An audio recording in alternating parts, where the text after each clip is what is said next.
Bonjour, dans cette vidéo je vais présenter la meilleure méthode pour résoudre un problème algorithmique.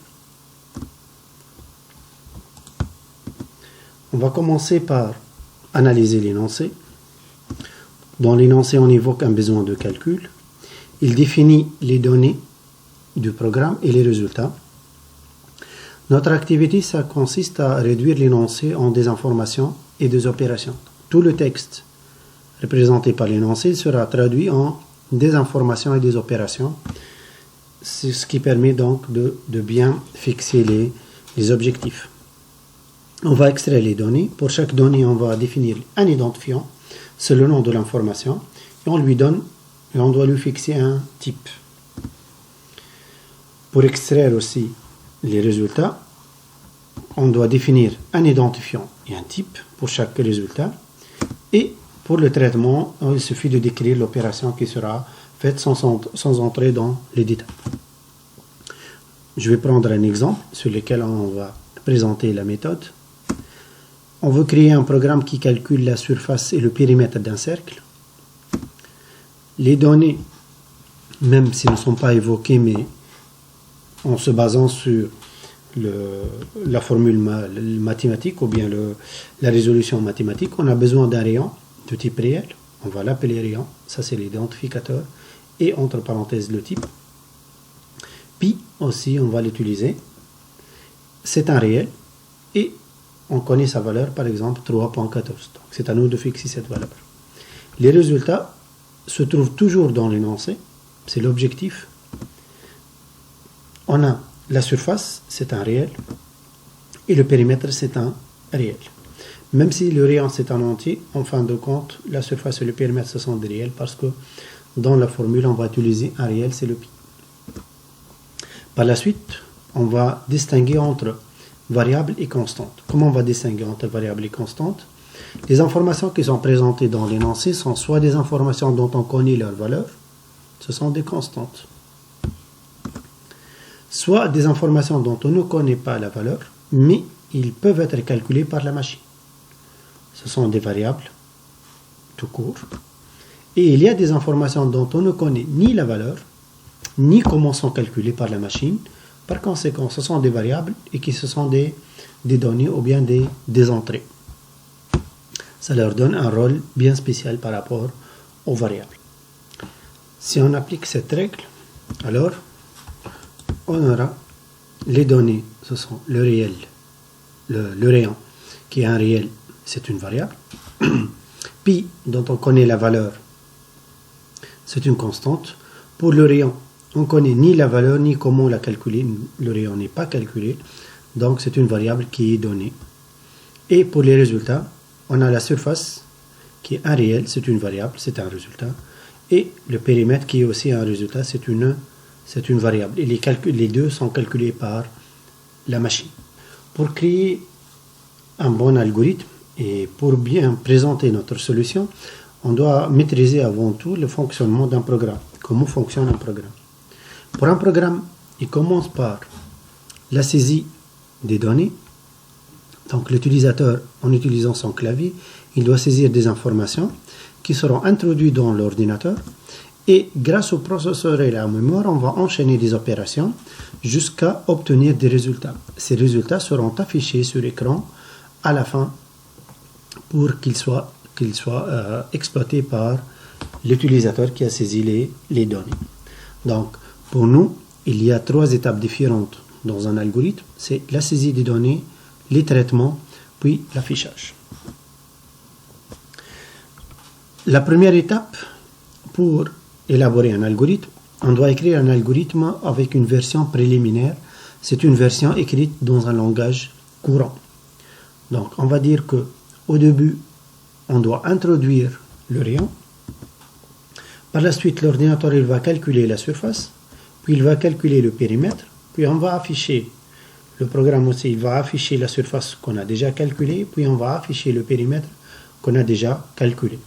Cette présentation, elle permet de transformer l'énoncé maintenant et créer une solution sous forme d'étapes enchaînées et numérotées pour qu'il soit exécuté par la machine dans cet ordre. Deuxième étape, il faut affiner cette solution. Donc on ne va pas rester dans cette étape. Maintenant on va affiner, on va détailler encore. Et tout ce qu'on connaît, on le traduit en algorithmique. Et tout ce qu'on ne connaît pas, on doit l'analyser encore. Donc cette méthode, c'est une méthode qui part du général au particulier. Elle prend, disons, une solution qui est mal formulée, mais sous forme d'ordre. Elle est formulée dans un langage courant jusqu'à arriver à une formulation algorithmique complète. Donc, l'analyse, il se fait du général au particulier. Maintenant, on va affiner la solution. Et on va dire que l'étape numéro 1, introduire rayon, on la connaît déjà.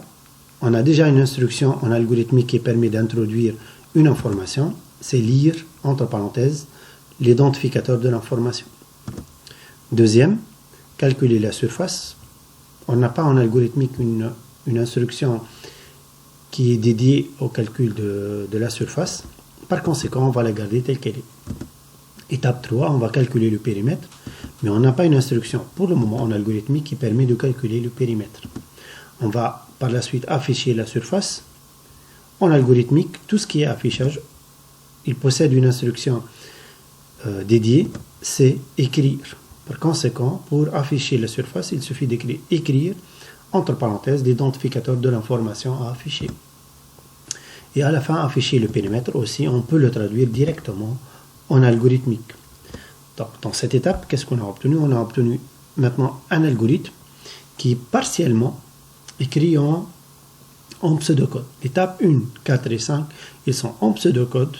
Et l'étape 2 et 3, il faut les analyser encore. Il faut chercher encore jusqu'à trouver la bonne instruction qui représente cette opération. Donc, de cette façon, on va passer d'un algorithme, disons, en langage courant, en un langage partiellement complet. Donc, pour affiner l'étape de calcul, on va dire que l'étape 2 et 3 doivent être analysées. Pour calculer la surface, c'est une opération arithmétique. Donc, on va utiliser l'instruction d'affectation. Donc, on va dire surface reçoit pi fois rayon fois rayon. On n'a pas l'opérateur de la puissance 2, ou bien puissance tout court. Donc, il suffit de multiplier rayon fois lui-même 2 fois. Puis, pour calculer le périmètre, avec une petite analyse, donc on connaît que cette opération, c'est une opération arithmétique, donc ça nécessite une affectation. Tout ce qu'on va calculer, 2 fois pi fois rayon, il sera stocké dans périmètre. Par conséquent, on peut définir la version finale de l'algorithme. L'étape numéro 1, elle est déjà définie, c'est lire rayon. L'étape 2, c'est calculer la surface en utilisant une affectation, une opération arithmétique. Le périmètre aussi, ça nécessite une affectation à une opération arithmétique. Puis, on va afficher la surface avec écrire entre parenthèses surface et écrire périmètre pour afficher le périmètre. Donc, pour résumer, la méthode, ça consiste à dégager les données, les résultats et l'opération demandée. Puis, on doit écrire l'algorithme dans un langage courant. C'est très simple, toujours comme principe, on va lire les données, on va énoncer la liste d'opérations demandées, puis à la fin, on va afficher les résultats avec l'instruction écrire pour tout ce qui est donné. Donc, c'est lire, entre parenthèses, le nom de l'information. À la fin, c'est écrire le nom de l'information aussi qu'on a obtenu comme résultat. L'étape suivante, il faut traduire maintenant chaque opération ou bien chaque étape qu'on a définie dans l'algorithme en langage courant en un pseudocode. On a deux situations qui se présentent. Soit l'opération elle est connue en algorithme, donc on fait la traduction en pseudocode. Si on trouve que l'opération elle n'est pas connue, on ne la connaît pas, donc on essaye de l'analyser encore. On peut l'analyser à part sans toucher l'algorithme principal, ce qui permet de réduire, disons, la complexité du problème. Et on va fixer, disons, nos efforts sur une étape seulement. Et à chaque fois, on passe d'un d'un algorithme, disons, moins complet, semi-complet, on a un algorithme de plus en plus complet. Donc chaque fois qu'on termine une étape, c'est bien, c'est défini. Et même si on n'arrive pas à finir, quand même toujours on a une solution qu'on peut la présenter, même si elle contient des étapes qui manquent. C'est pas la peine d'attaquer tout le problème d'un seul coup et essayer de l'analyser en totalité. J'espère que cette présentation a permis de vous aider à avoir une bonne vision donc, de la résolution algorithmique, et vous pouvez l'utiliser et on va l'exploiter dans les prochaines vidéos pour les exercices et les sujets qu'on va traiter. Et merci pour votre attention.